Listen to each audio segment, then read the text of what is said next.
Welcome back to the channel, everyone. Matt here. This video is going to be part 4 of our FSFO version 5 tutorial series, in which we're going to go through the entire pre-flight procedures using the Fenix A320. The impetus of this video is to provide a better understanding of the user configuration options that were discussed during the prior tutorial video. Okay, with the introductions out of the way, let's go ahead and briefly discuss the graphical user interface, otherwise known as the GUI, starting at the top and working our way down. The first button here is the power button, or in this case, it connects FSFO to Microsoft Flight Simulator. If the connection is successful, it will turn from red to green. Note, you can also use the auto connect option, which means every time you start FSFO, it will look to see if there's an instance of Microsoft Flight Simulator and connect to it if it locates it. If using this option, please ensure that you are in the cockpit and you have hit ready to fly. Moving over to the right is the pause option, which will stop all FSFO action. This feature is useful if you are using Microsoft Flight Simulator or other ATC embedded AI or copilot. You don't want FSFO and those other AI copilot programs to be talking simultaneously. That's kind of an immersion killer. So just pause all FSFO actions by clicking this button. If it's successful, this button will turn to yellow. Click it again, and it will resume your copilot's duties. Moving to the right is FSFO speech recognition. Clicking this button will enable you to use voice. For example, you start the pre-flight flow, you would just say pre-flight flow. Conversely, you can start a checklist by just going taxi checklist, so forth, so forth. All the voice commands are listed for you under the support. Voice commands. Please read through this, paying particular attention to which commands apply to which aircraft. For example, the PMDG 737 doesn't have a managed mode option, so saying managed mode for that aircraft won't do anything. To initialize the speech recognition, just simply click this button. If it's successful, it will turn to green. You can also test it by saying voice command, or voice test, excuse me, voice test. Voice test. Voice detected. And if it's successful, you'll get that voice detected as we just heard. Note, FSFO uses Microsoft Windows default input device. So whatever input or whatever mic you have set up as your default mic is what FSFO will use. Moving over, this is to minimize the GUI's footprint.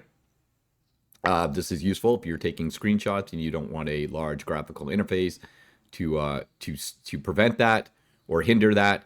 To go ahead and expand it again, just click the button again and it will return to its normal size. Minimize and exit buttons do exactly what they do for other programs. Moving down, this is our home button. It returns us to the screen we are looking at right here.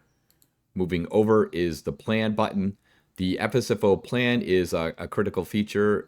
Every flight, at a minimum, you have to ensure that you have your departure, your arrival ICOAs, along with your plan initiated, and ensure that you calculate it. We'll go over this in some depth during the climb phase because it is important to understand. Most of these have a correlation to a specific action within the simulator. So we'll talk more about this in depth as we go forward. But just know you have to have a plan started for every single flight. I have mine set up so it downloads automatically from SimBrief as discussed in the prior video. So as you can see, this is all pre-populated for me and it's based on this option right here. Okay, if you have an active checklist or flow running, those actions will be listed here, Copilot here, pilots here, and then the message dialog box down here. Copilot's actions are listed in sequential order, so we will iterate through these in sequence one at a time. Yours are dished there too as a reminder of things you have to do, and we'll get a chance to look at this as we progress through our flight. OFP, or Operational Flight Plan, is pulled directly from SimBrief. If you do not have a SimBrief plan completed, you will not get the OFP. This has all the data you need or should need to program your FMC or MCDU. If I'm missing anything, please let me know. It's also a useful tool to go ahead and compare, let's say, your fuel numbers to once you get a waypoint to see what is programmed, to see what you actually have, along with the wind at those destinations. So good for planning purposes, as well as monitoring the flight. The setup, we talked about that in the prior video, just accesses the sub menu so you can configure all FSFO's numerous settings. Moving down, these are the buttons you can click to start a flow or checklist. Conversely, as previously discussed, you can use the auto flow option for your flows. You can also use the speech recognition to say pre-flight flow, pre-flight checklist. Many different ways to execute a flow and a checklist. Or you can simply do old school and click the button. Completely up to you. Note that if you need to access the next options or the next page, simply put your cursor anywhere in the middle here, double click, and you'll be presented with the other flows in checklist. But we're going to go back to the page 1 simply by double clicking again. Moving down, first button here, this requests the weather, which is based on what airports you have listed within the planning page. So the departure airport is listed on top, the arrival is on bottom. Once you're in the air, these will be flipped. So this is useful for, again, planning purposes, as is the next button. This is all your airport information, to include your altitude, your transition altitude for that airport, as well as all the runway with their ILS frequencies and runway headings. So everything you need to planning an approach or departure should be listed right there. Next button is the load sheet, which you cannot access until you connect FSFO to the simulator. Same with your flight report. Flight report will give you your block off times, how much fuel you've used, etc. Next up is the operations submenu. This is linked to this page right here, as we discussed in the previous video, all the numerous ground service options available. If you do not intend to have these happen automatically, you can manually control them by using this subscreen right here. For example, this is the passenger or cargo loading option. If you click this button right here, it will start the FSFO simulated passenger loading, which isn't anything as robust as the GSX. All it simply does is give you the number of passengers that are loading, tries to approximate a real loading time based on, in this case, our SimBrief pack. So SimBrief said we had X amount of numbers. I think that's listed 162 passengers. So FSFO would simulate the time it takes 162 passengers to load, along with give you some background ambiance noise. If GSX was enabled here, integration was enabled, which it is not, instead of using FSFO simulated passenger loading, it would manipulate the GSX menu to request boarding from GSX. And that's the same with all of these features that we'll discuss. If GSX is enabled, integration is enabled, it will manipulate that GSX submenu to request those services. This button right here, that requests the flight attendants to start your snack and food services. Again, if you don't have flight services fully automated enabled, you can decide when the passengers get fed or get their beverage services. Note that this is there's logic to this button. For example, you cannot start the food and beverage services 5 seconds after you take off. So there is some logic that has to be met. It's not simply clicking the button. And you'll be presented with the dialogue when that logic is not met right here. So next button turns the passenger seatbelt signs on and off. As you recall, during the last video, I had my seatbelt policy set to top of climb, top of descent.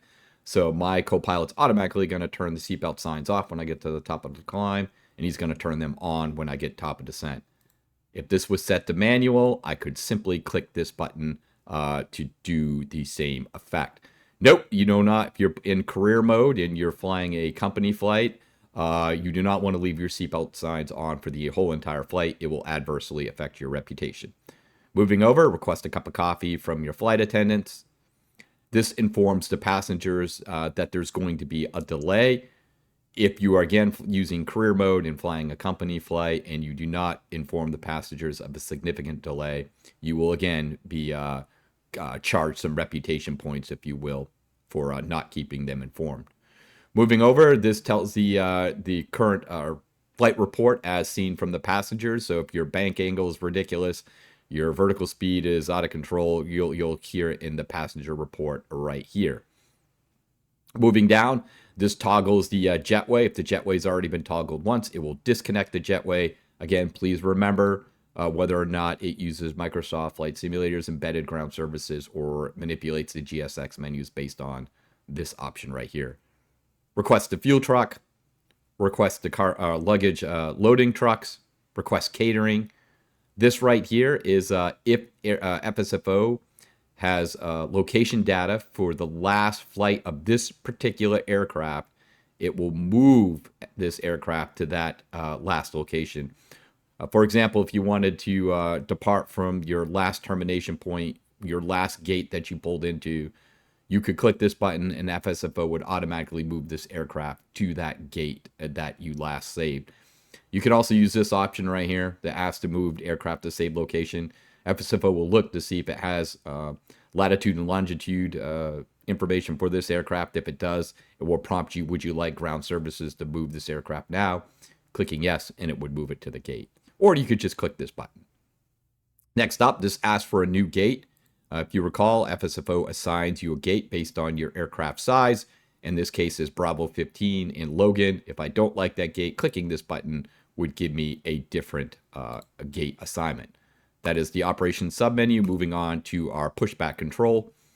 Distance here is the number you want the aircraft to push back. So from this starting point right here, if I put 110 feet, the aircraft would push back 110 feet. If I move this button right here, tail to the left, so it would get to 110 feet, swing the tail to the left. And then once the tail was perpendicular or straight, it would then stop the pushback sequence. Of course, you have to start it by clicking this button. Once you click this button, everything is automated and you don't have to do anything else.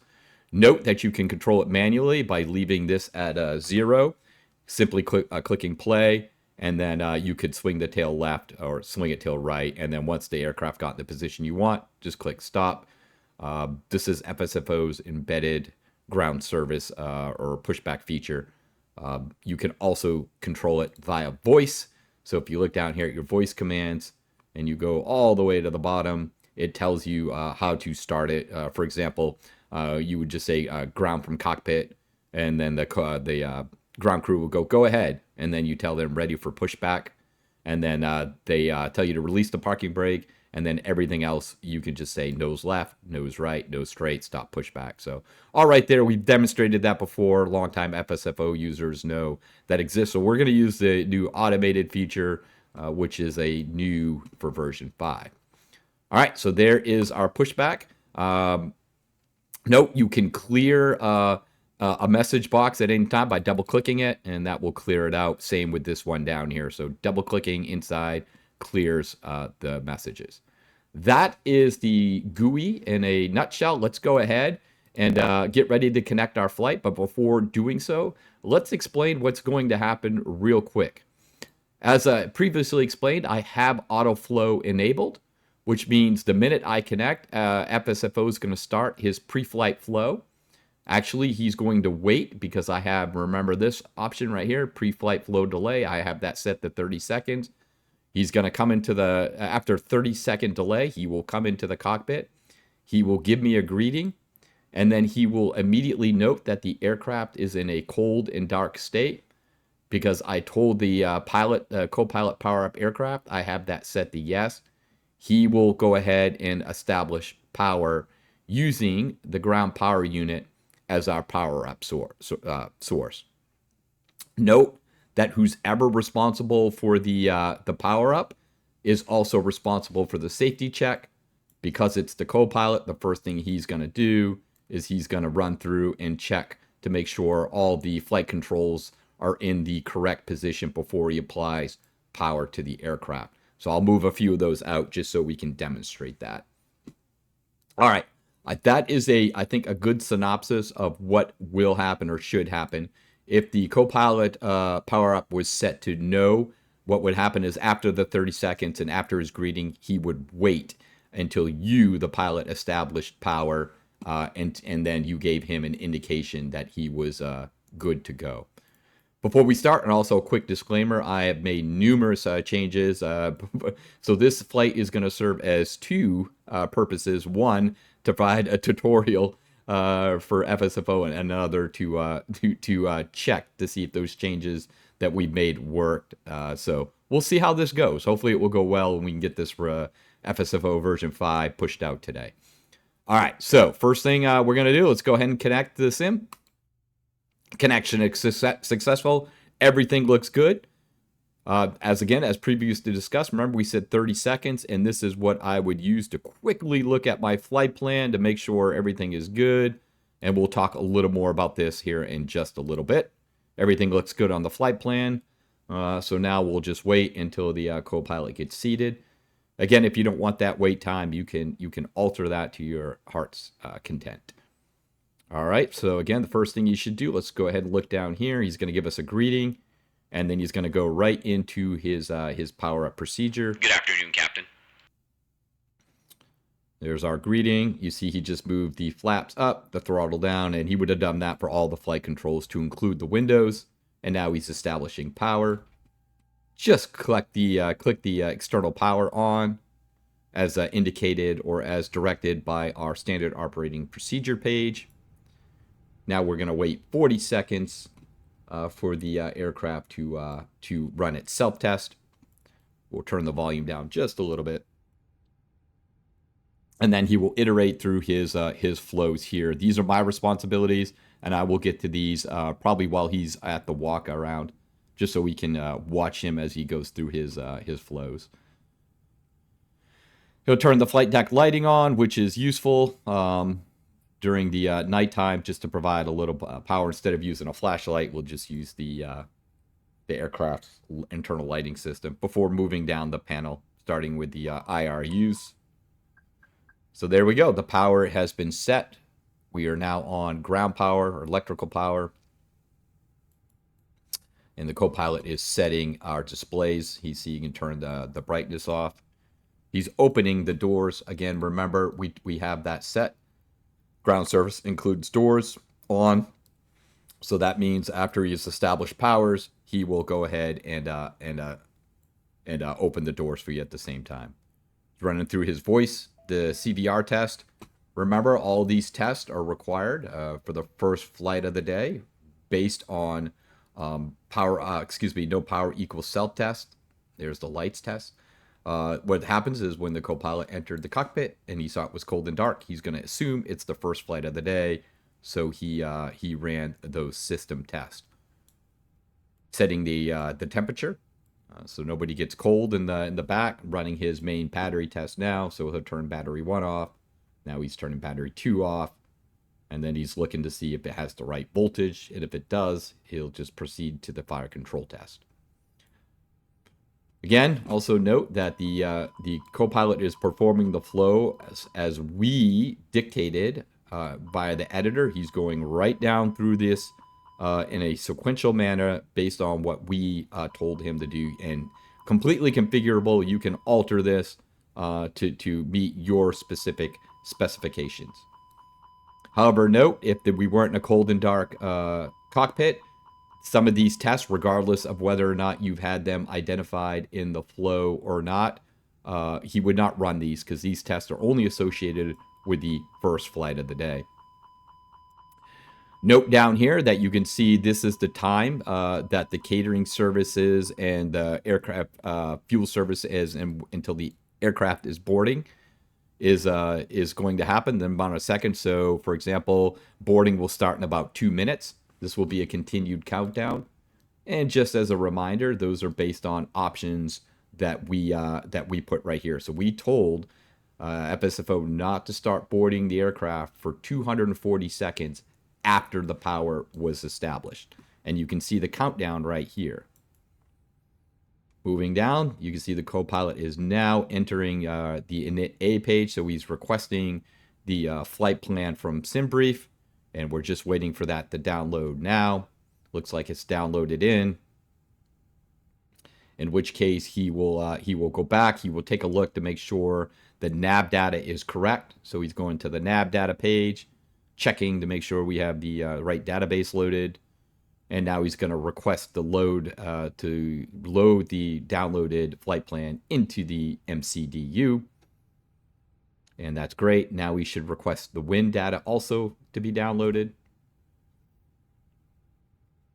After he puts in the flight number, the cost index, and the cruise altitude. As you can see, the copilot is doing everything for us, and this would be great. This would be our time to go ahead and interact with our VATSIM controllers or just with the Microsoft ATC. We can just see the back door just shut, so the catering service has been completed. There we go. There's our cruise level, and now we'll request the wind. Just waiting for that to download.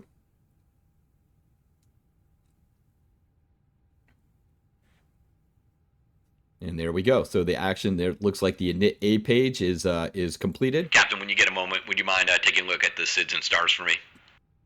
Okay, so he just completed the init A page. Heading out for my checks. And now he's heading out for the walk around. Note that the reason why he set our page to the flight plan page and he asked us to check the SIDS and stars, that was based on this advanced option that we discussed during the last video. Remind captain to program SID and stars. We have that set to 1, which is yes or on. You can just, if you don't want that reminder or him to touch your MCDU, you can click that and it will turn it to 0 and he won't touch it. But I like to have that as a reminder. This is the one thing that your copilot cannot do. He doesn't know he doesn't know which SID you're going to use or standard instrument departure. We're going to go ahead and depart runway 33 from Bangor 4. The gate agent is ready. Are we okay to start boarding? Okay, so you can use two things here. You can use voice command to say cleared to board, or you can hold the control to shift key. We're going to go ahead and use voice. Cleared to board. And now you can see we have boarding flight Delta. And there's the simulation with the background noise. So this will count down, but what I want to do is take the time to show you a new feature. If you're in a hurry and boarding has already started, clicking this button again, loading has already started. Would you like to complete it now? Click yes. And then all 160... Captain, all passengers have boarded. I'll bring the manifest to the cockpit once we get everyone seated. So all the boarding has been completed, and note that they took the passenger number directly from SimBrief. All right, so let's move our way back here. The walk around still going on. We have the Bangor 4 departure, and then for Boston, we're gonna use the Ocean 5 runway 27 left. Nice straight in approach for us today. Ocean 5 and Kennebunkport transition. Next, we'll look down through to make sure we don't have any discontinuities. We have one here. We'll clear it. That's all cleared out.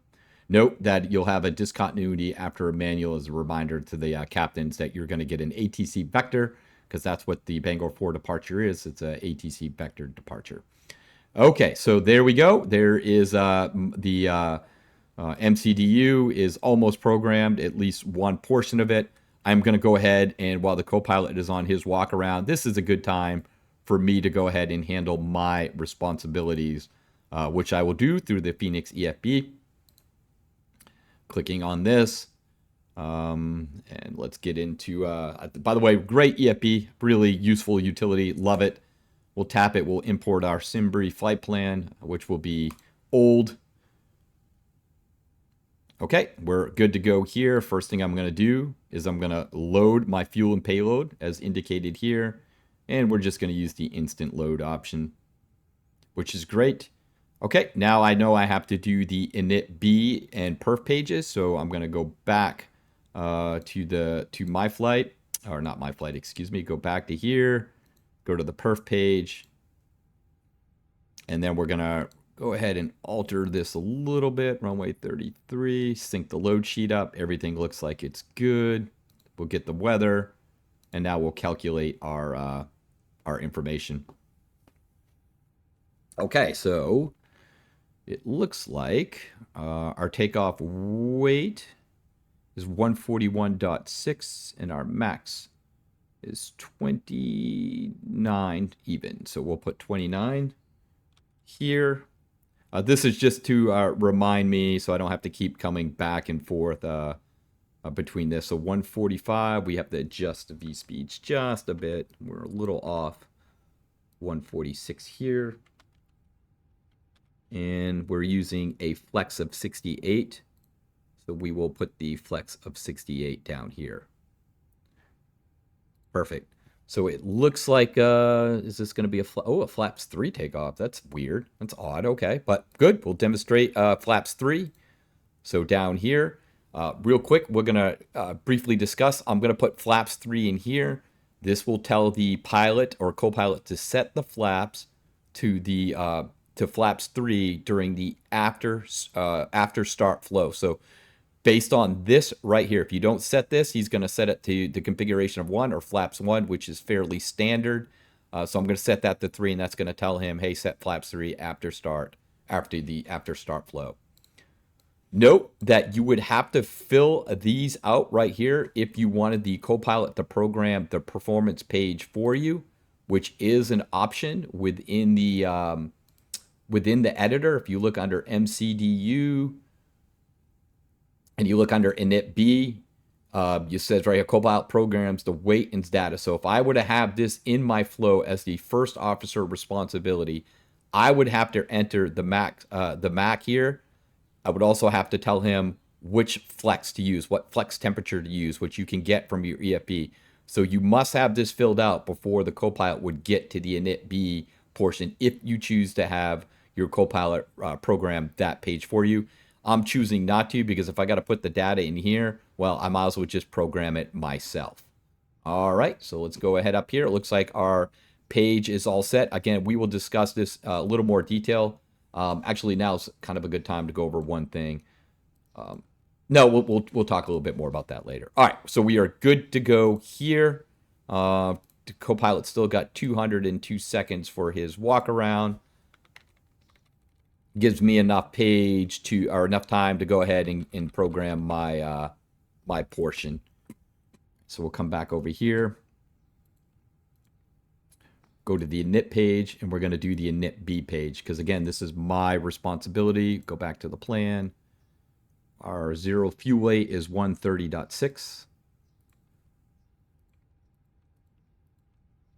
And we're at 29, our max ZZ. We'll put that in. And our fuel is 11.6. And there we go. So now we have our init B page is programmed. Let's go over to the performance page. And we're taking the rare flaps 3 takeoff. Our flex is 68.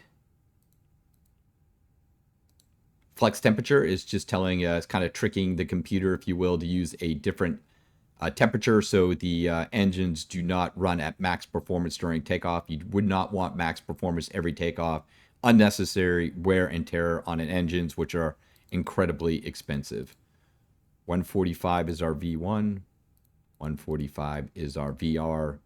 And, whoop, I made a mistake. That 114 clearly isn't our V2. It is 146.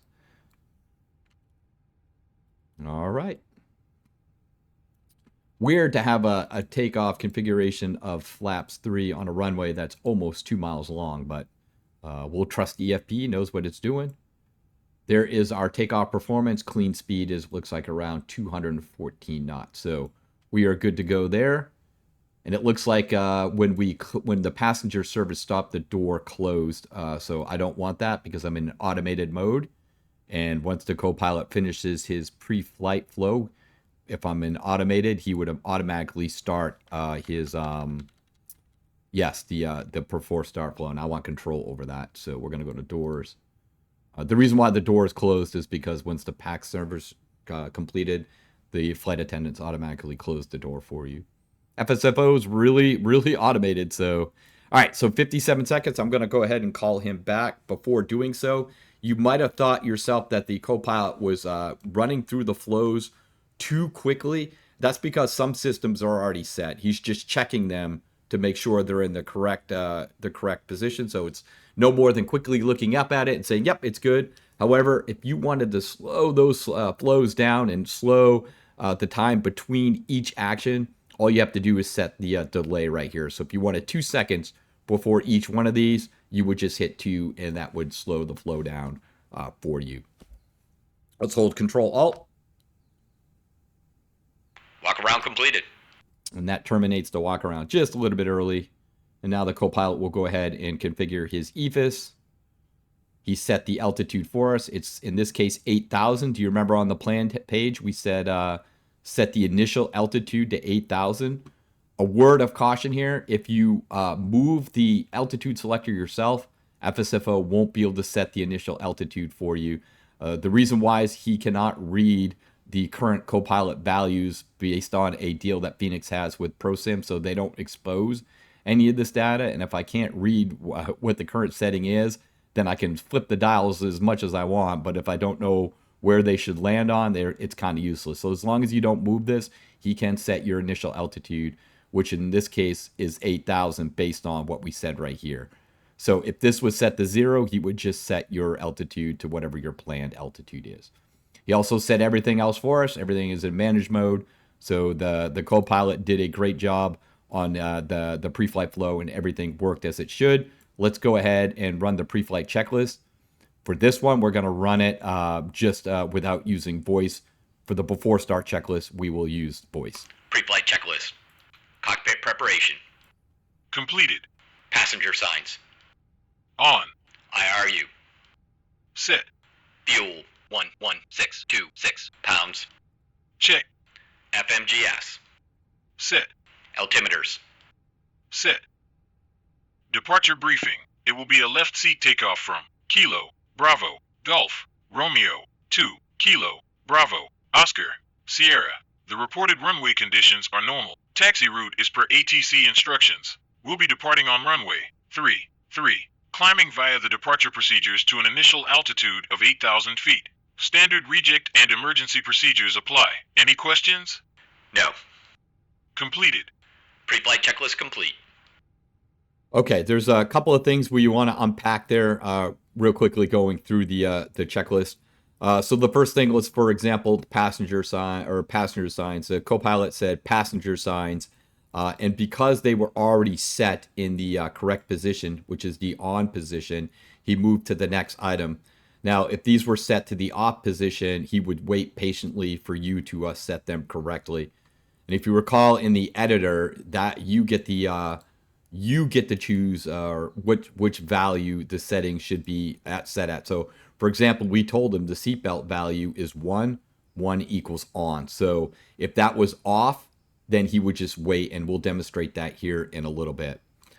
Moving down, you notice that the Copilot, when he got the fuel, instead of saying checked, he actually read back the numbers.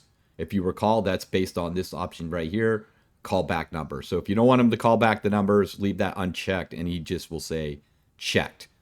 The departure briefing, he took a lot of that from the flight planning page. So the runway, the initial altitude, all came from the flight planning page. So make sure that's set up correctly if you want to hear the departure briefing, an accurate departure briefing, which I use because I want the Copilot to tell, hey, which runway are we? And if he says something different, I know I said it differently in the plan page and I need to go back and fix it.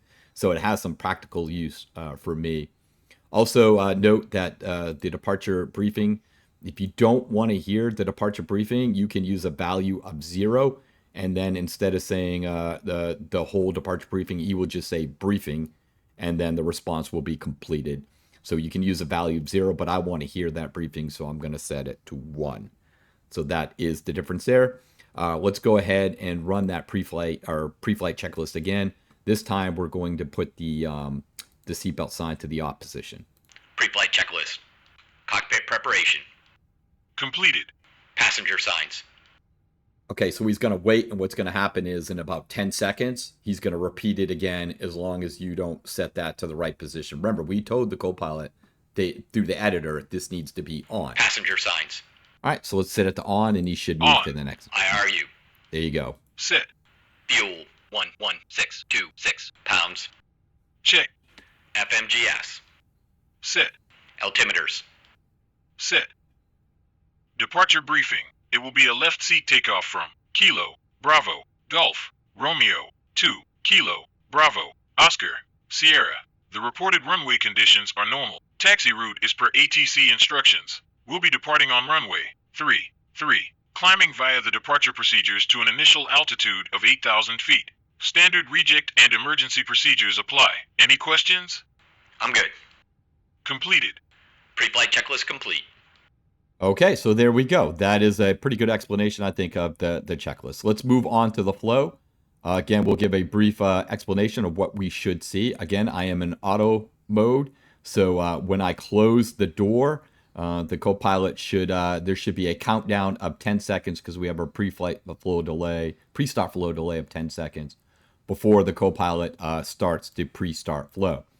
All right, so let's go ahead and we will close the front door. And there's our 10-second countdown. And then the first thing he's going to do is he's going to start the APU because we need that bleed air from the APU to start the engines. If you were, again, to have the power-up source was set to APU here, he would skip this step because it would already be running. And that is a good mechanism if you have limited time and you need to, you don't have a lot of time to run your pre-flight procedures. And that manner, FSFO is incredibly flexible.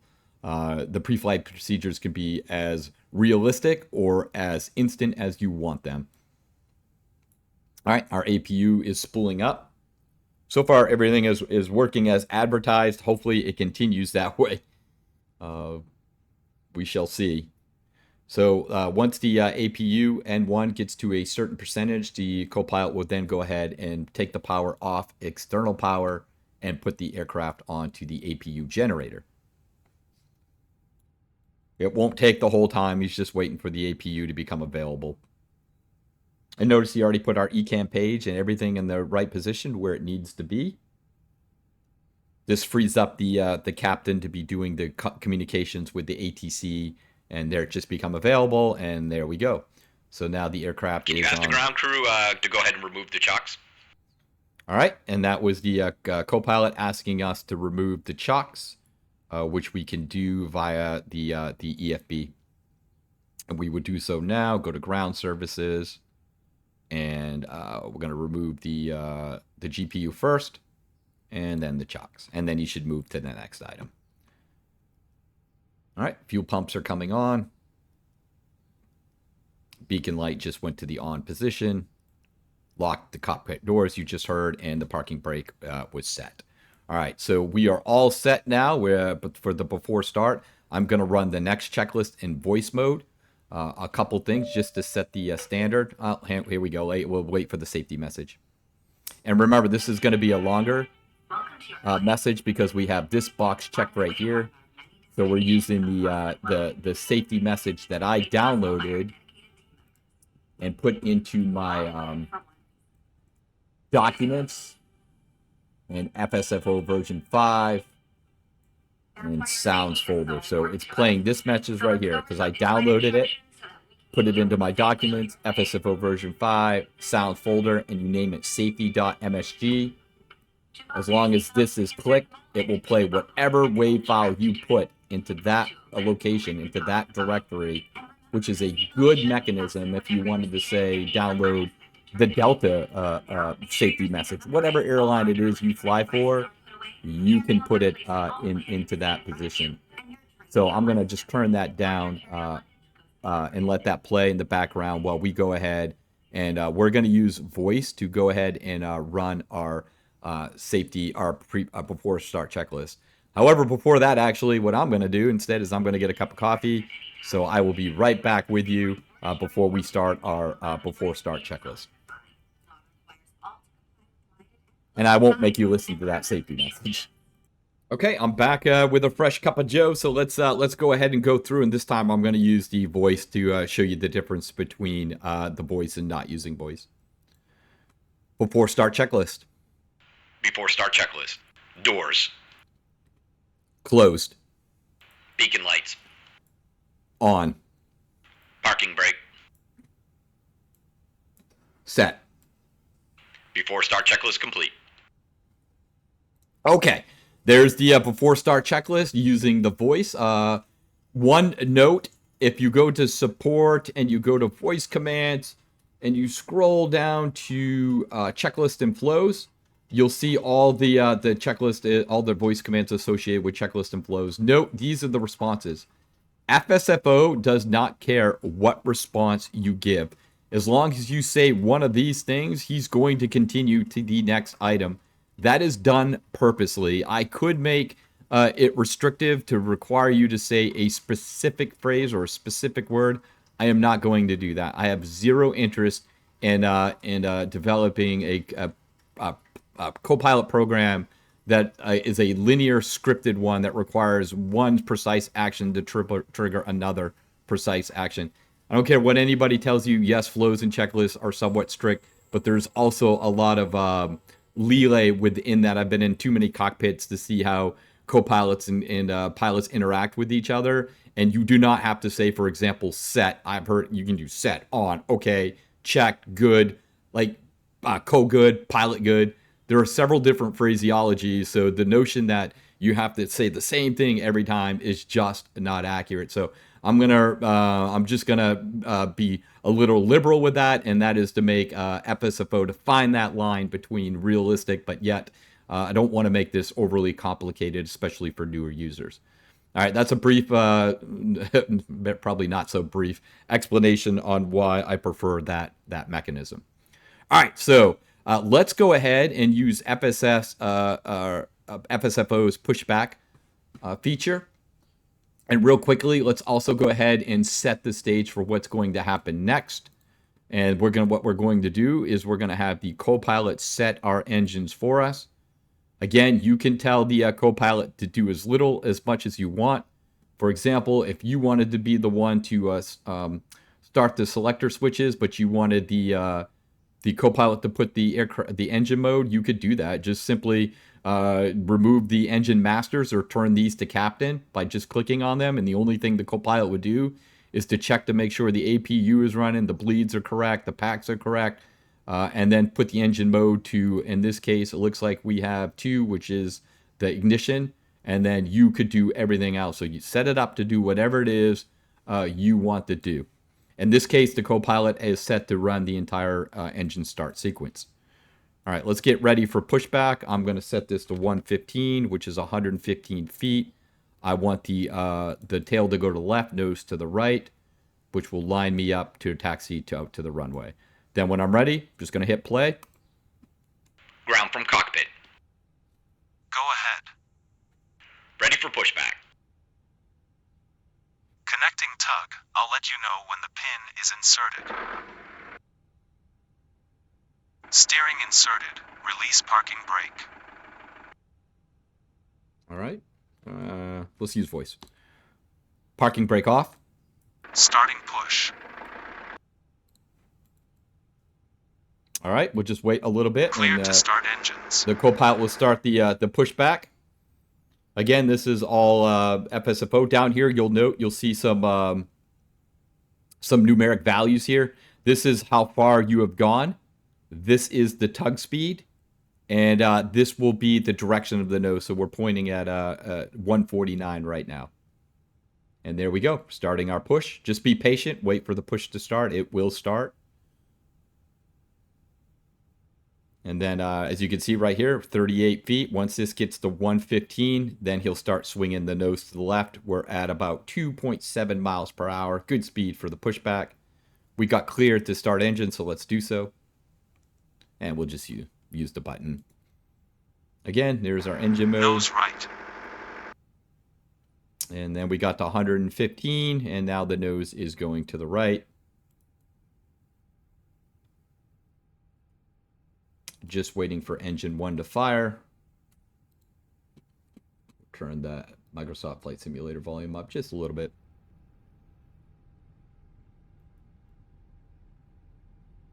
Engine 2 started. There we go. We got good ignition on engine 2. And again, we got that call out. Stopping pushback. Set parking brakes. Tow bar disconnected. See you on the left side of the pin. Have a great flight. There we go. Thank you. We'll go ahead and look for you on the left side with the pin. There we go. So that is FSFO's pushback feature. Works fairly well. Starting engine 1. We've got a good pushback. We're right where we need to be. And now we're just waiting for the copilot to finish up the engine start sequence. And you're hearing him call engine 1 started because, remember, we have call engine start. That's enabled. If you didn't want to hear that, you would just set that to 0 and he wouldn't call engine 1 fired or engine 2 fire. Engine 1 started. All right, there we go. So we have 2 good starts. Now we're just going to wait for them both to stabilize, get within relatively close N1 percentages of each other, and then they'll consider that a stable engines. And then, because remember we had autoflow started, what happens now is the copilot should wait 5-second countdown from once the engines are stabilized.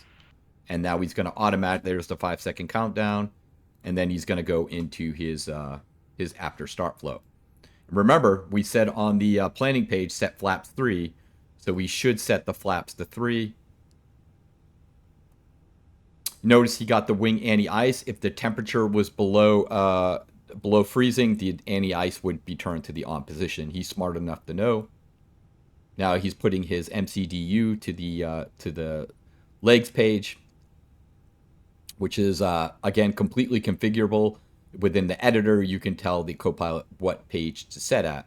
And there we go. The after start flow, he set the flaps to the 3rd position, which is exactly what he told him to do. Everything looks good. He started his clock to give us some block times, and we're ready to go. So let's go ahead and run the taxi checklist. Taxi checklist. Anti-ice. Set. ECAM status. Check. You see, he pushed the Set. ECAM button for us After and start everything. checklist complete. So I think it was 0.8.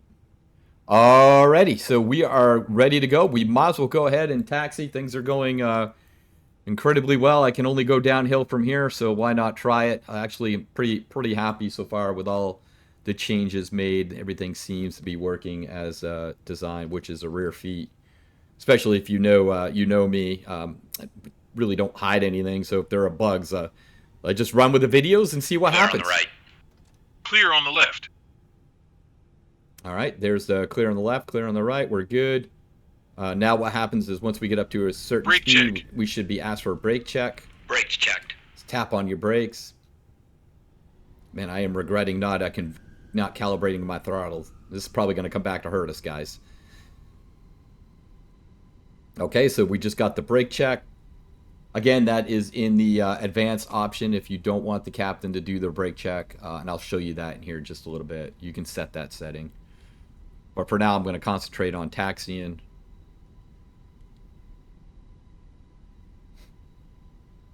All right. And we might as well go through the takeoff too. Why not, right? Once we get up to a certain speed, you should hear the copilot welcome people aboard.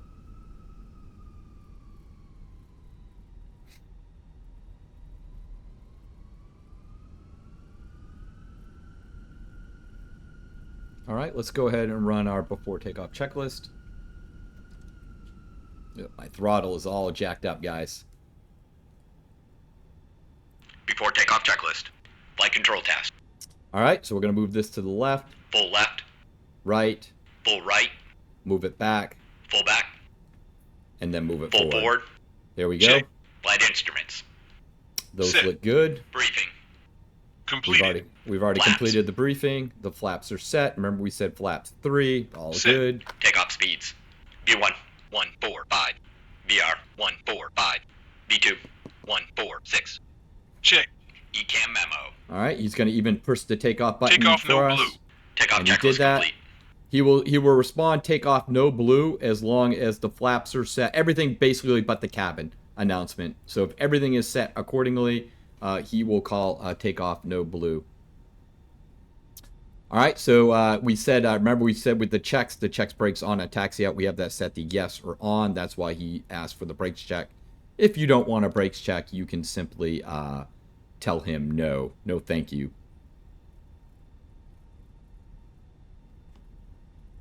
All right, we are moving right along. Everything working as it should.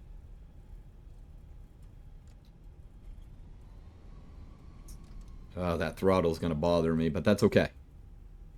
What I'm going to do is I'm just going to go ahead and set our altitude to the flight level. Oh, I didn't reset that within the MCDU, did I? Well, this is dangerous. We'll wait until we stop, and then I'll set that, because I don't want to climb to flight level 280. Not on a flight that's relatively short. Okay, company message. All right, we are moving along.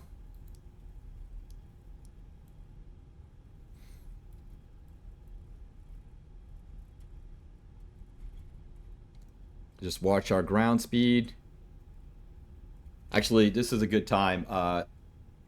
So if we were to, we're not on a runway or a taxiway, anything right now, or not on a runway. So what would happen if we try to take off? Let's set the throttles to take off.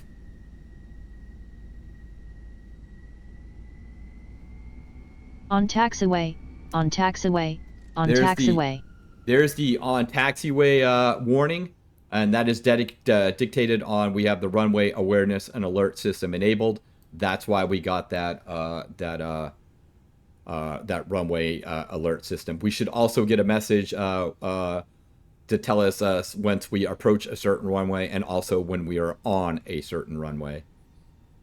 That's, again, all free for FSFO. It's just an added feature. I spent literally all last night rewriting RAWs. I did not like how it worked. It was repeating calls, and I think I've got it down now. I really kind of like where it is.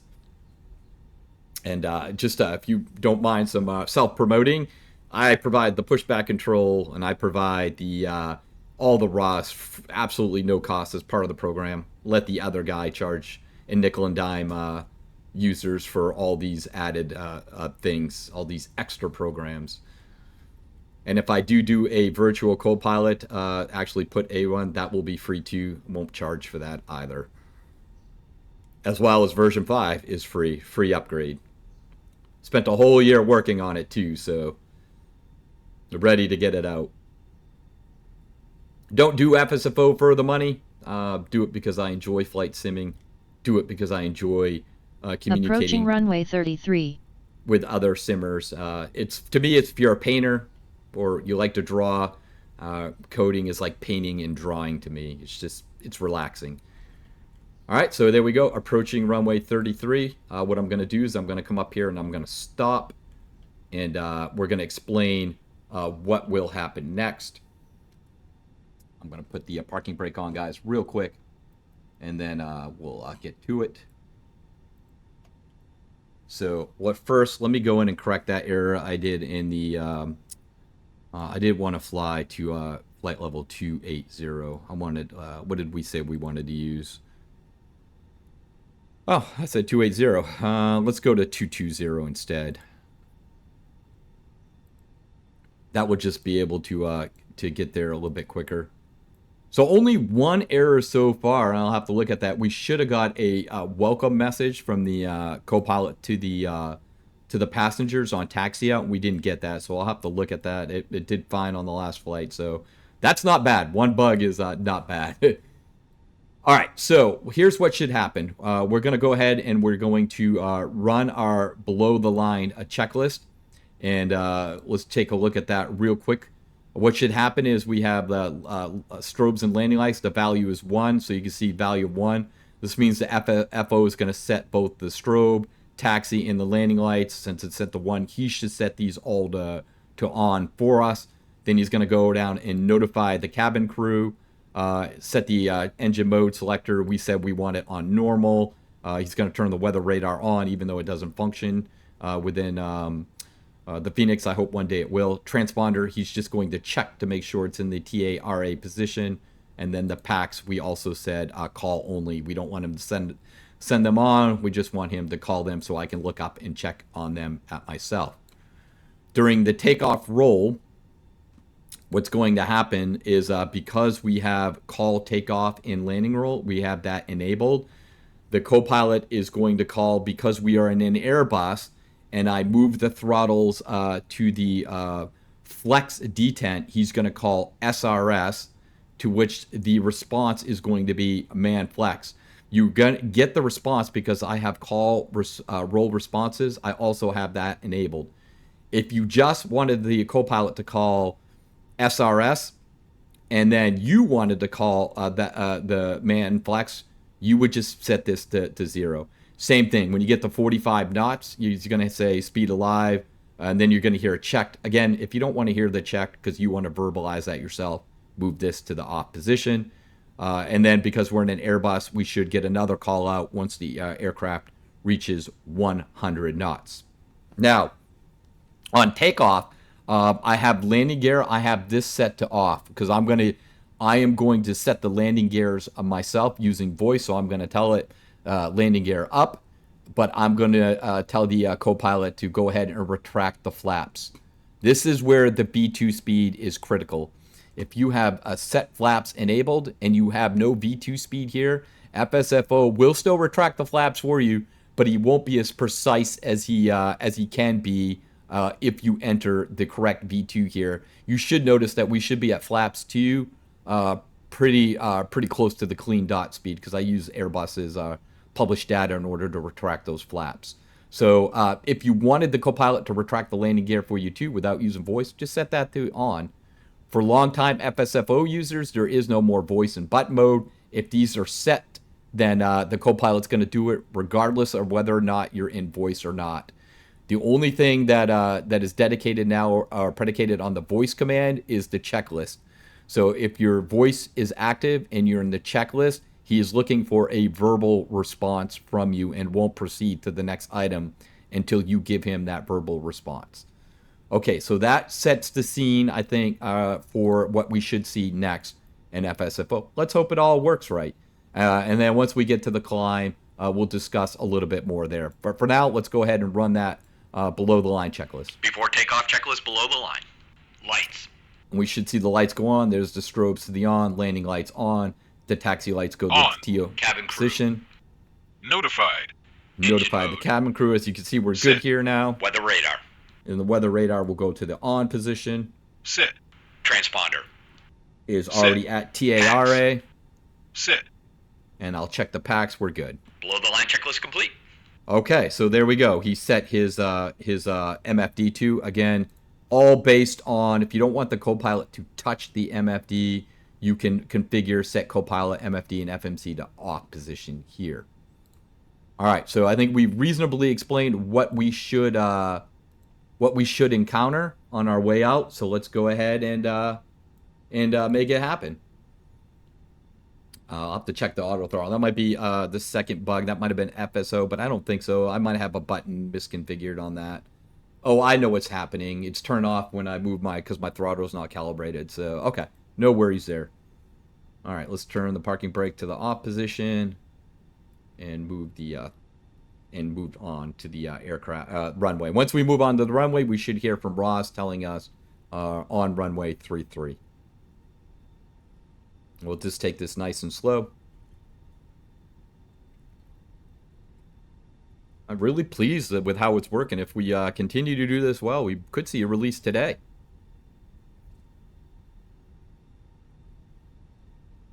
Also, special thanks to the beta testers. They've made it as really their input has been incredibly invaluable. Okay. And now we are all lined up, ready to go. And I'm going to use voice command. You can also use voice command to set the takeoff power. Takeoff power. Set. You can see the throttles were moved to the right position. And now once they respool, we'll get that Man takeoff flex. call. SRS. Checked. There we go. There's our man flex. Speed And we're alive. on our takeoff Check. roll.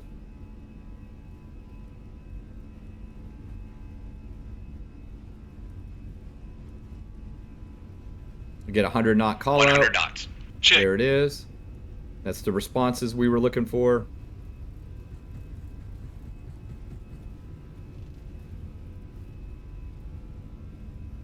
It must be heavier than I Rotate. thought. And we'll rotate. Manage mode. Positive rate. And then they just put it in Flaps manage 2. mode for us. There's our flaps retraction. Again, remember we told them, oh, he said positive rate, and I wasn't paying attention. 400 Gear feet. up.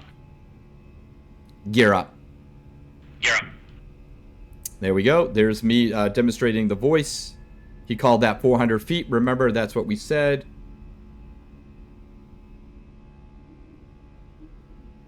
Nice, easy climb out. Once we get to acceleration altitude, we'll move our thrust to the climb detent. Acceleration altitude. There's our acceleration altitude. Pitch down to get a little bit of speed. Level the wings, and we're good there. Let's move that throttle to the climb detent. Whoop! I gotta find it because remember I didn't calibrate my damn joysticks. Flaps 1. Flaps 1. Autopilot. Bear with me. Autopilot 1 on. There's the flag. There's the climb detent. Flaps up. Flaps up. Right there on the, you saw the, right there on the green dot speed, flaps up. So the flaps Flaps were up. retracted exactly how we thought they would be. Everything's working perfectly. Let's go to the flight plan page and we'll go to direct. We'll go direct to Kenny Bunkport. We'll insert that. And now, because we're in manage mode, the plane will start to turn. Let's run our after takeoff checklist. After takeoff checklist. Landing gear. Up. Flaps. Up. Packs. On. After takeoff checklist complete. There we go. We're in the after takeoff checklist, and we're moving up to the climb position. 175 nautical miles from our airport.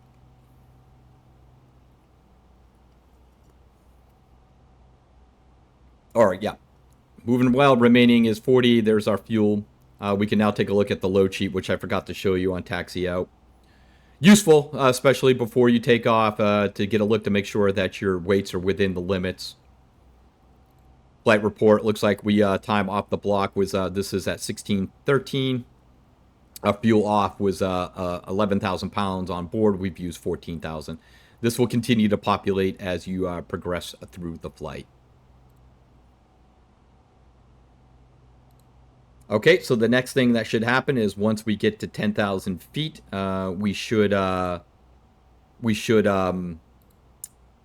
see the copilot turn off the landing lights.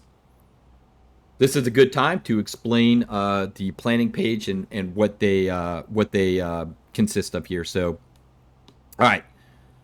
So working down through, it's important to have the correct runways, especially on the arrival, because if you want the copilot to set the ILS frequency for you, let's say on the PMDG 737, which doesn't have an auto ILS configuration, you have to make sure you have the right airport selected. In this case, we said runway 27.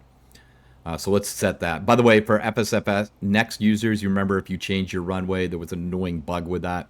Completely fixed now, so you can change it at will. The initial altitude, as previously discussed, this will be the altitude that the copilot will initially put into the FCU or MCP, depending on what aircraft you're flying during the pre-flight flow. I should be in manage mode. There you go, manage climb. You see, he announced the system change. Again, that was based on this option right here called system changes, which is also why you heard the flaps in the gear up system changes. All right, initial altitude. Planned altitude is important once we get into the airborne phase, which will happen fairly quickly. The copilot needs this to calculate the top of descent. Except for the PMDG 737, he can get that right from the PMDG FMS. I think I can get it from this MCDU too, but I'll have to check on that. Right now, he'll just do the calculation himself. The SID, we have that no. That's linked to the lateral navigation because this is a vectored approach. You saw he set the heading select, which was on a 149. If this was set to yes, it would have been in manage mode. And for the PMDG, it would have been LNAV. So how you set this is how he will treat that lateral navigation mode, which occurs, remember, for us, we told him to do that at 400 feet. So this is directly linked to whatever it is you put here. And there's the 10,000 feet. And he, as indicated, he turned the landing lights and the taxi lights off to the off position. All the other lights remained on. So far, working great. Aircraft is pitching down. The next thing we should see is 18,000 turn their pressure to standard. All right, we already talked about the flaps. This is important. So the copilot sets the flaps to the right position on the after start flow. Moving down the flex, this would be something different. If it was a Boeing, it would be the takeoff configurations. So takeoff, TO1, TO2, and so forth. If you want the copilot or directed the copilot to perform, in this case, the init-B and perf page, you would need this populated to do so. So make sure you do that before he gets to that portion of the flight planning page. PAX, if we were to set this to off, he would have turned the PAX off during the before takeoff below the line checklist. Sometimes on short runways, you need the PAX off to have enough power to the engines for max performance, but definitely not required at Bangor 2-mile runway. But if you wanted him to do that, set that to off, and he would do that for any aircraft. This is the departure transition altitude. Again, once he gets to 18,000 feet, based on this number, he will change the barometers to standard. Now, this should be read and this should be accurate, but make sure you double check it for whatever country you're in. Whatever you set this to is what he'll use to set the pressure. Moving up, this is the fuel taken directly from SimBrief, 11,000 pounds. If you told the copilot to load the fuel via the MCDU, or in PMGG's case, the FMS, he would take the fuel figures associated with this box. So whatever you want him to load in the aircraft is what's here. Zero fuel weight, 130.6. We need that for the programming. The center zero fuel weight is 29. Again, you only need to populate that if you're telling him to program the MCDU perf pages. Of course, I like to enter them because when I roll over, I don't have to remember everything. It's like everything's right there for me. V1 speeds, and if you have the aircraft or the option call V speeds enabled, which I do, FSFO needs these in order to read out the correct V speeds. Make sure you check these for the Fenix. They may be off because I cannot read them directly from the MCDU, like in the PMDG FMS, for example. PAX, the number of PAX on board, you saw that when FSFO loaded its passengers. It uses the numbers from this box right here, which it derives from SimBrief. Cargo, that's the cargo weight to be loaded. No explanation needed. Minimums, this is important. This is if you have call minimums, which we have right here. This will be the altitude. The copilot will give you the verbal minimums warning. If you set this to 0 and you have the copilot autopilot off, and there he goes. He just set it to standard. If you have the copilot directed to turn off the autopilot at 500 feet and the auto throttle at 450 feet, setting this to 0 overrides these features. So if you set this to 0, he will not turn off the autopilot or auto throttle at these designated altitude because he's going to assume it's a Cat 3 auto land, and you definitely don't want to turn off the autopilot during the Cat 3 auto land. So set this to 0 if you do not want to have the copilot turn off these systems. Remember, no more button mode, so whatever you put in here is what the copilot's going to do. So if you like to use voice for all these things, set these to 0 so you can do so in that manner. VREP speed, again, critical if you have the set flaps enabled. If you want the copilot to set your flaps for you, he needs to know the VREP speed so he can compute at which speeds to set the flaps. So we'll set that here a little bit later as we get closer to the top of descent. All right, the distance, that's just the distance that's calculated for the flight. In this case, he pulled it directly from SimBrief, 216 miles, scheduled for 42 minutes, and we're going to land in Gate B. So that is the flight planning page. Oh, hang on, we forgot the left side here.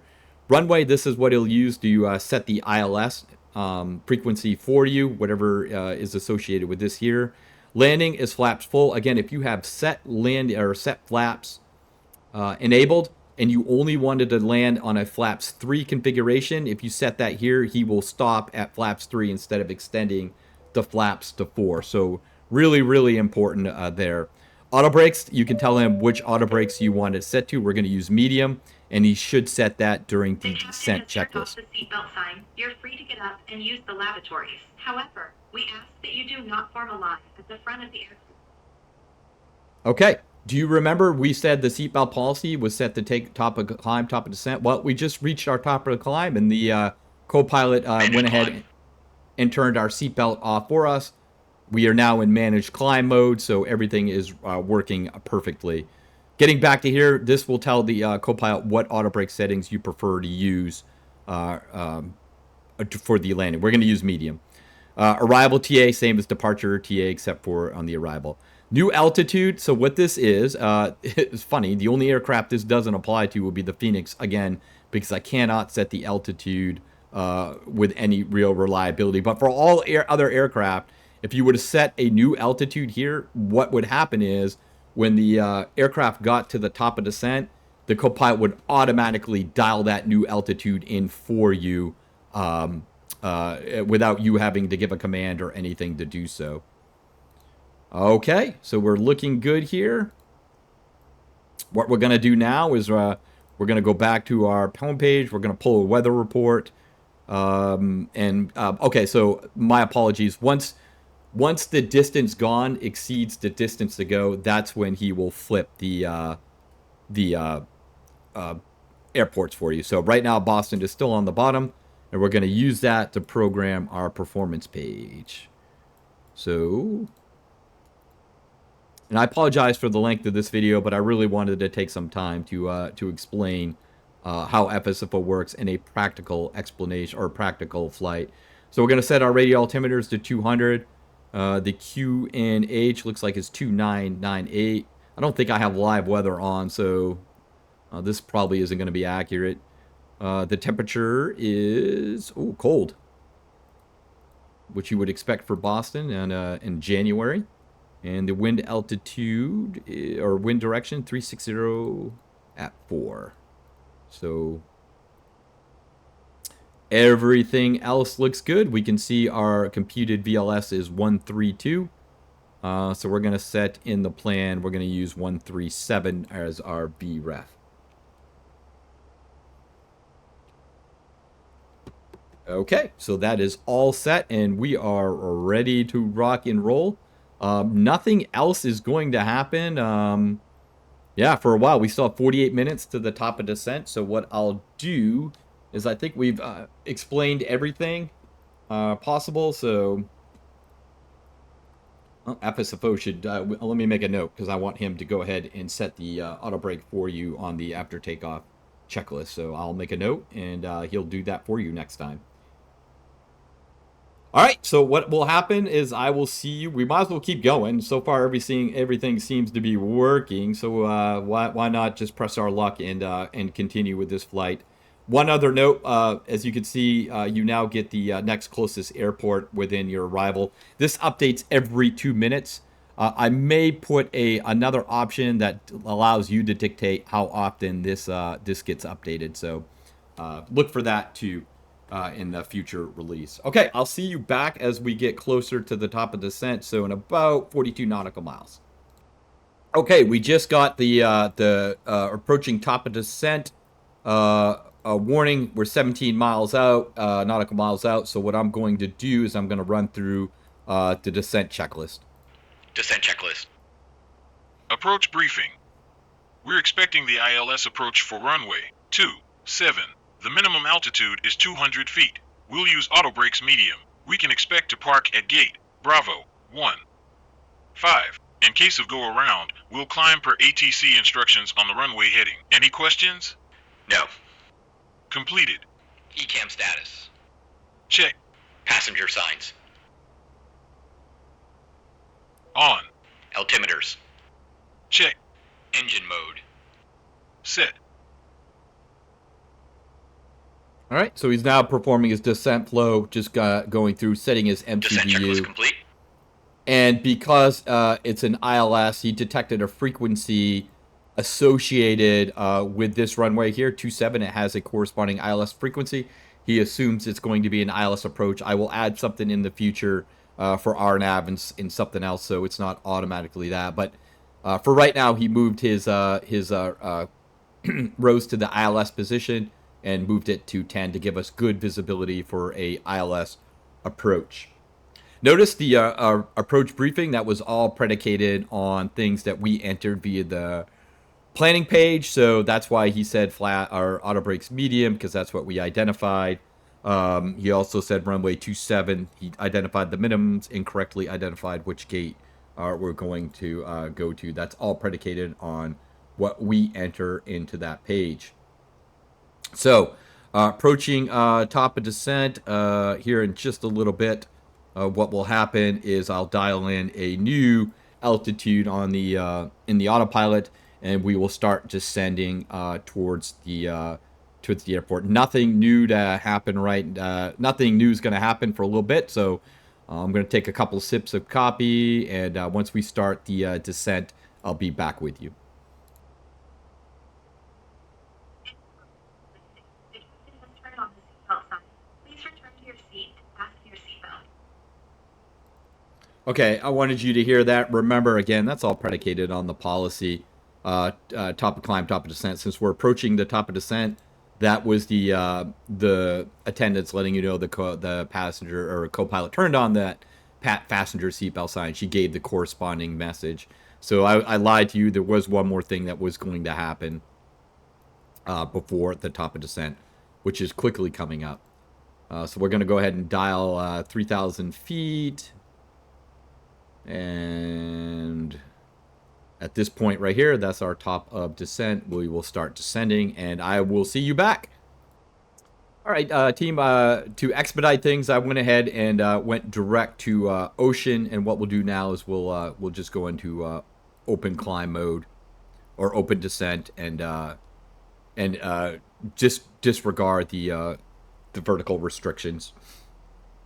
All right, so the next thing that should happen now is once we get to 1,800 feet, we should see the co-pilot flip the altimeters back to the outside pressure.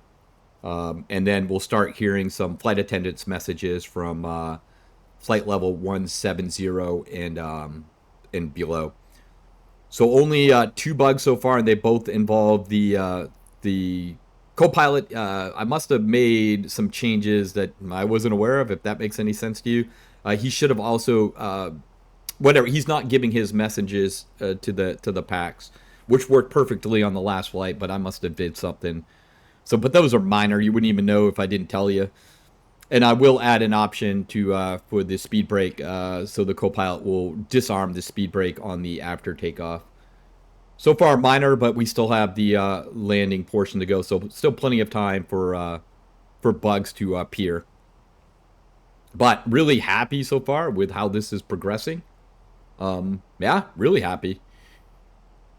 Let's see how it goes. All right, so we're getting down close to 18,000. Be right back with you when we get a little closer. Well, I wasn't paying attention, and we got to 18,000 feet, and he went ahead and set the transition altitude. So as you can see, we went ahead and set that for us, so we're all set. All right, we're descending nicely here. Descent checklist is done. We'll go ahead and run our landing checklist as we get a little closer to. I'm going to go. There's one of the flight attendant messages. At this time, we need all passengers in their seats with seatbelts fastened and seats in the full upright position. We'll be coming through the cabin shortly to collect all remaining trash. Okay, I do not want my co-pilot to extend my landing gear, so I'm going to set this to 0 because I'm going to do that via voice. I will have him set my extend my flaps, though. If you didn't want him to extend the flaps, you would just hit 0 to this too. This would allow, as discussed in the previous video, for him to retract them on the takeoff portion while simultaneously not extending them on the landing portion. All right, so that's going to be that. So we should see the co-pilot set the flaps at the appropriate speed once we are below 8,000 feet, though. He will not touch them until we are below 18,000 feet, regardless of what the speed is set to. So please pay attention to make sure that you're at a safe speed. Getting closer to our destination, we are now 38 nautical miles out.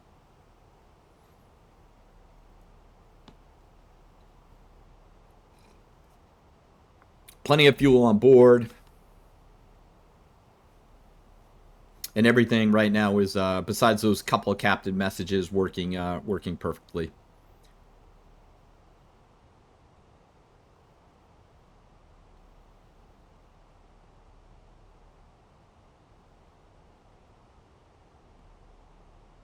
Okay, we should get at about 10,000 feet, which is the next thing that will happen.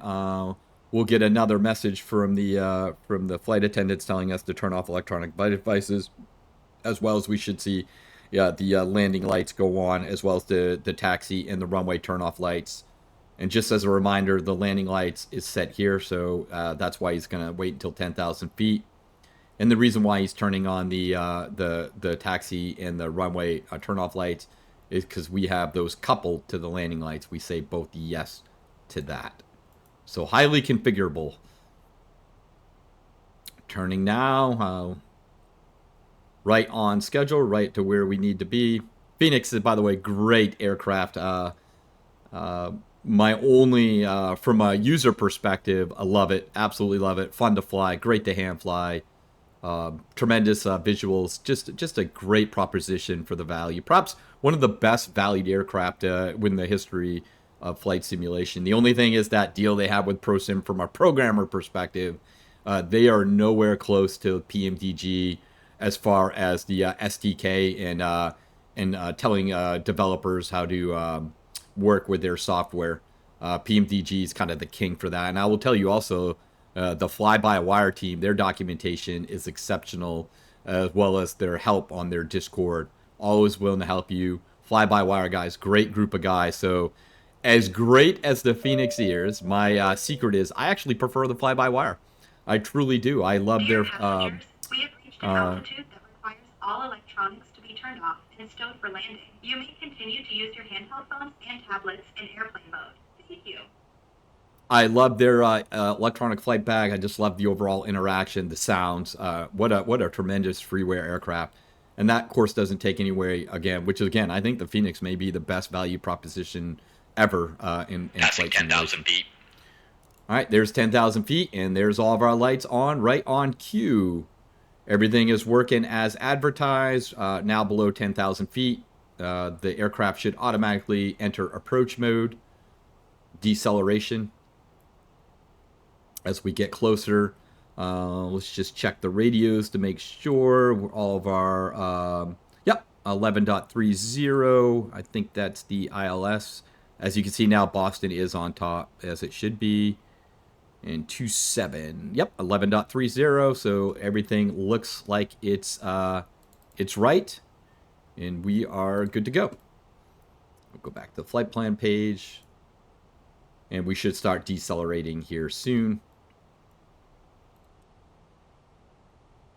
If not, we'll enter approach mode ourselves, and we're almost below 8,000 feet, so the copilot will start paying attention to those flaps when we get to the appropriate speeds for him to do so. 27 nautical miles out. We'll run our checklist, guys, at about probably 5 miles out. And there we go. So speed now is set, and we'll start dropping. And then you should see our copilot set our flaps for us. And I apologize for the length of this video again. But I do want to be as precise as I possibly can be with how to use FSFO. And I know people prefer videos, although probably quicker ones than this. But a full flight we haven't done in a while, so wanted to do. We will do the same with the PMDG 737. And you also got some unintended editorials too. So what a real treat. Flaps 1. Kidding, of course. Right Flaps on 1. the green dot speed, flaps went to 1. So as you can see, much improved in version 5 vice FSFO next. Really took some time with this software. Like I said, guys, been writing this now for over a year, and I've only got 3 profiles converted to FSFO version 5. Still lots and lots of work to do, plus building out the company portion of it. Flaps 2. As you can see, he is right on sequence, right on time with his flaps. Flaps 2. Yep, okay, duplicate call there. I will write that down. So that's 3 things now. And we are right on time, doing well. Flaps 3. Flaps 3 call. He's setting them a little too soon. We're still 18 nautical miles to go, but again, that's all predicated on the speed. If the aircraft falls below to the indicated speed, and FSFO has been right on time with its flaps extension calculations. And it's just as precise for the PMDG, by the way. There we go. We're in flaps full configuration. I'm not going to set the landing gear yet. We are way too far out for that. 17 nautical miles. Okay, just to set the stage for the landing, what we should hear is a bunch of call-outs, again, based on the landing roll. So you should hear spoiler out if the spoiler does extend. Once we go to manual braking, we should hear manual braking. Once we get to speeds 100 and so forth, we should hear those calls as well. That sets the stage for that. One thing I forgot to look at, we should get a reverse thrust, but we didn't get that during our last test, and I forgot to look at that. So I will have to get to that. Just making some notes, because the copilot, I forgot to edit the checklist to have him set the auto brakes for us. He should have done that, but I didn't put it in the editor, so he's not going to do what we don't tell him to do. All right, so that's good. And copilot messages also need to be looked at. So a couple of things, nothing major.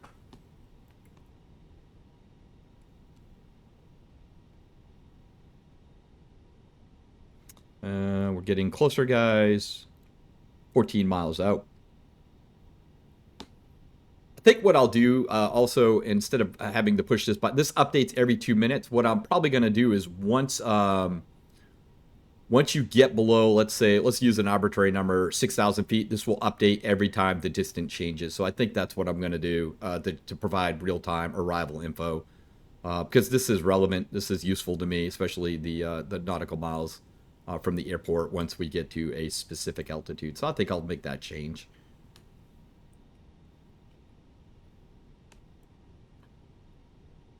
That's the best part about being a simmer.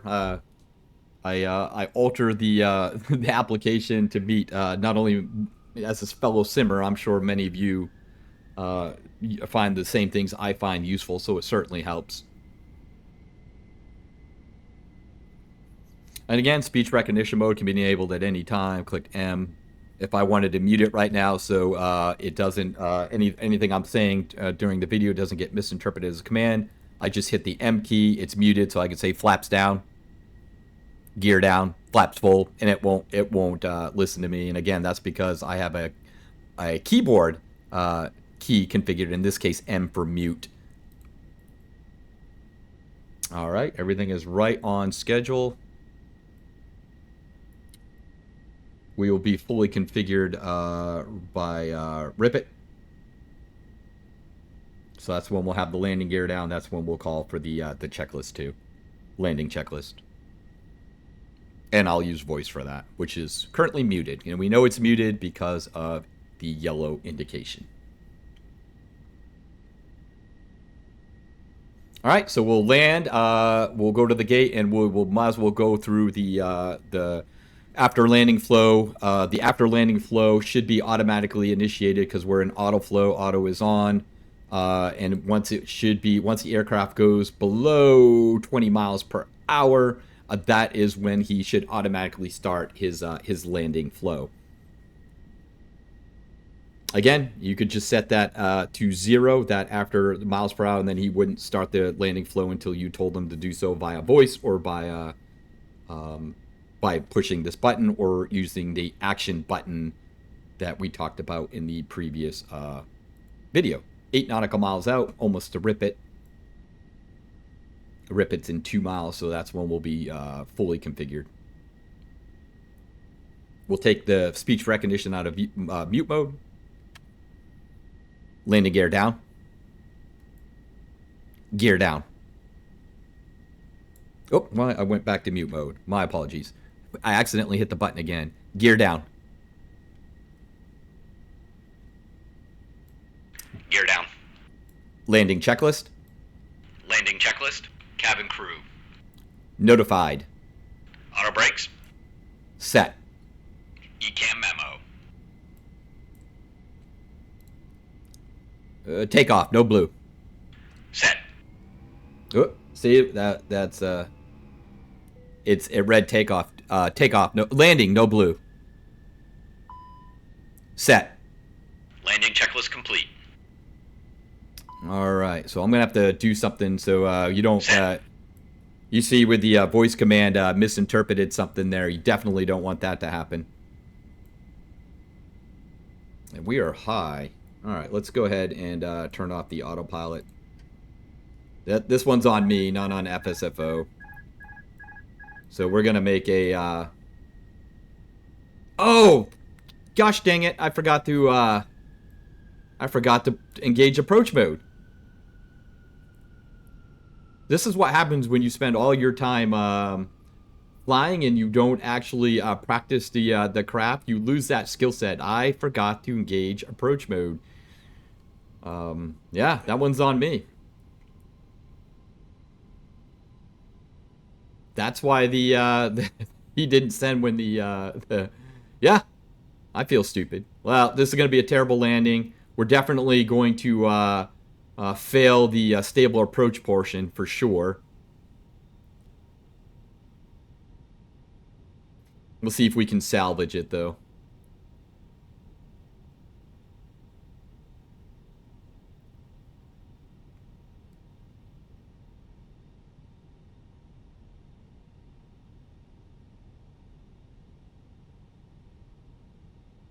No judging.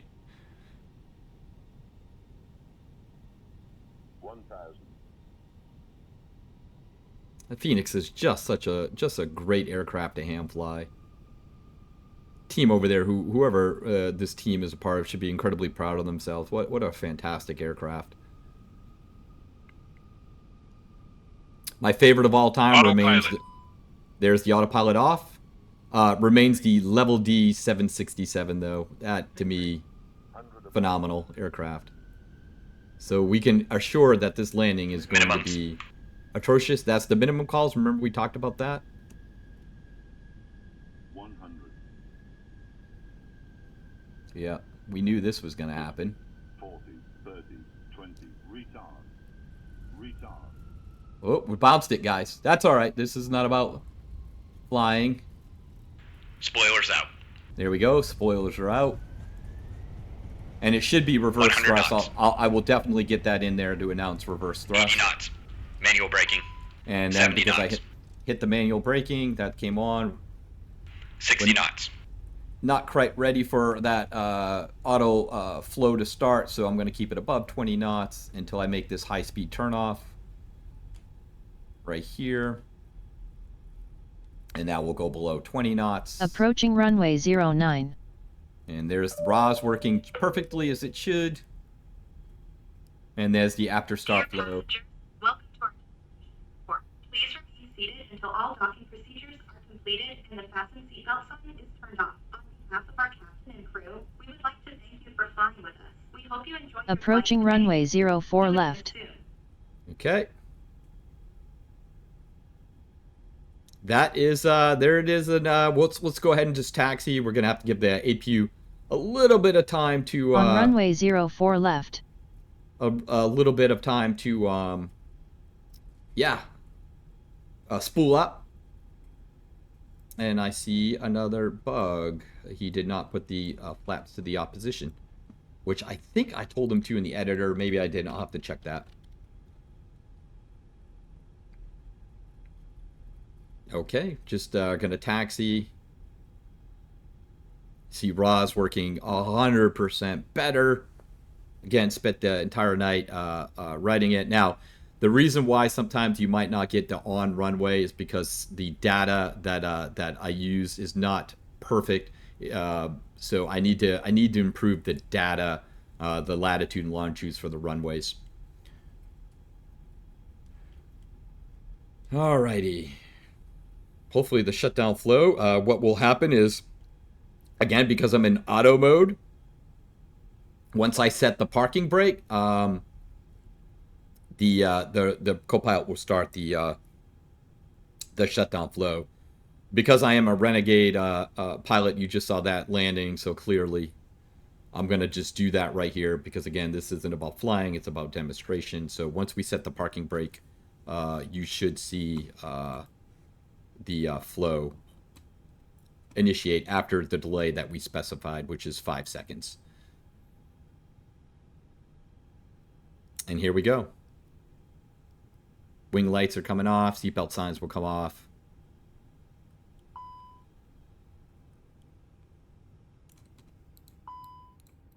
Oh, didn't reset. I'll have to fix that too. So nose lights, he's running sequentially. And you saw the engines were shut down, and he's now on. We're now on APU power, and that is the shutdown flow. 20 seconds for the passengers to deboard. Remember, because we used FSFO's passenger simulation, the passengers are deboarding. So we'll just wait for that.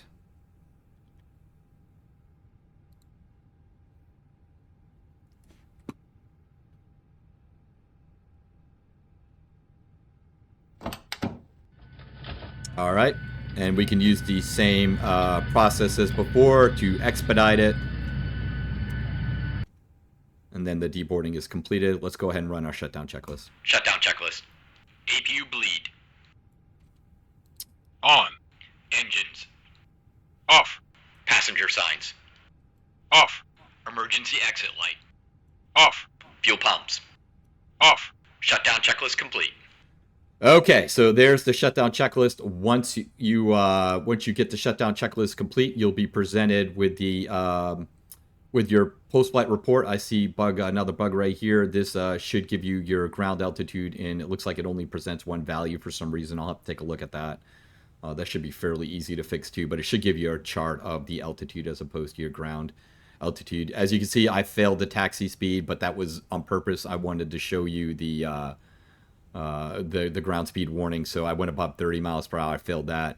I failed the landing speed, the hard landing, which in this case was 581 feet per second.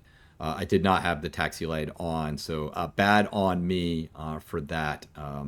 I should have failed the stable approach too, so I'll have to take a look. I made some changes on that based on what people were telling me on Discord, approach stability, but I probably went a little bit too far with those changes because that was not a stable approach. I'm going to have to go back and maybe undo some of those changes that I did, but you'll get a rating in your post-flight report, as well as a log. If you were flying a company flight, this is the revenue that you would have made. The total income would have been $179,000 with the options that we had. As you can see right here, the passengers were concerned with a hard landing, concerned with the taxi speed, that taxi out time again. That was because we were explaining a lot of things, so I got dinged for that. They do appreciate the on-time arrival though, and then we didn't get a company reputation because it was not designated as a company flight, but that is in there to show you what you would have got. Now I can update my logbook. If it was a company flight, you could click this, but as you can see, has already been uploaded. It wasn't a designated company flight, or the aircraft was destroyed. So because we didn't designate this as a company flight, we can't upload it, but we can upload the logbook, update the logbook, and your logbook was updated successfully. So now when you go into the setup screen and you go to your log, you should see this aircraft presented, or this log available for you, which it is here. So KBGR to Cape Boston. This was the route we used, and this is all the information associated with it. So that is the logbook. It also saved the aircraft location. So now if I wanted to move this aircraft to the middle of right here during the next start, I can do that. And this also doesn't look correct. So that's another thing I have to fix. So, all right, we are, as you can see, that is the end of this video. We are really down now to just a few ankle biter bugs that really wouldn't even interrupt the operations of the program. But I really want to get this perfect. So let me fix those few things. And then hopefully if I can get those done, we can push this out a little later today. But really, really close with the PMDG and the Fenix. Hope you enjoyed this video. I will see you back here in which we will fly the PMDG 737 and use the GSX integration so you can see how that works to add a little contrast. With that, really appreciate all the support. Apologize for the long video. Thought it was necessary though. And look forward to see you in the next tutorial.